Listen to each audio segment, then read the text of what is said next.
তাহলে এখন দেশের আইন কি, আইনের প্রতি শ্রদ্ধা রেখে বলতেছে দেশের আইন আদালত ঠিক থাকে, তাহলে আমি হিরো আলম আমার এমপি পদ ফিরিয়ে চাই। এই আওয়ামী লীগের আমলে নির্বাচন করে ইশরাককে জুলুম করেন, তার প্রার্থীটা বৈধ ঘোষণা করে তাকে করেন ফিরে দেওয়া হয়। আমরা এই আওয়ামী লীগের আমলে মার খেয়েছি, আমার নিজের জীবন কয়েকবার গেছে, আপনার দিদিরাও দেখছেন, যে তাকে জন্য করেন এমপি পদ ফিরে দেওয়া হয়। তাহলে আমি কি অপরাধ করছি? আমার কথা ফিরে দেওয়া হবে না। আমার কথা আইনের প্রতি শ্রদ্ধা রেখে বলছি, সারা বাংলাদেশের একটা কথা বলতে চাই, ইশরাককে জুলুম তার প্রার্থীটা ফিরে তাকে মেয়র পদ ফিরে দেওয়া হয়। আমি হিরো আলম 4 বার জাতীয় সংসদ নির্বাচন করেছে, 2 বার আপনারা দেখছেন আমি পাস করেছিলাম, এবং আমার মৃত্যুর মুখে আমি তাকে ফিরে এসেছি, এবং আমার একটাই দাবি আমার এমপি পদ ফিরে দেওয়া হোক।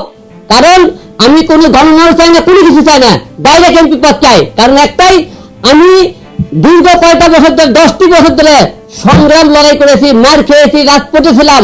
আওয়ামী লীগের আমলে যখন বিএনপির অনেক নেতাকে দেখছি, আপনারা জন্ম করেন আলো জঙ্গলে ঘুম পাচ্ছে, রাস্তার কথা বলেনি, আমরা সবাই বুক খুলে কথা বলছি।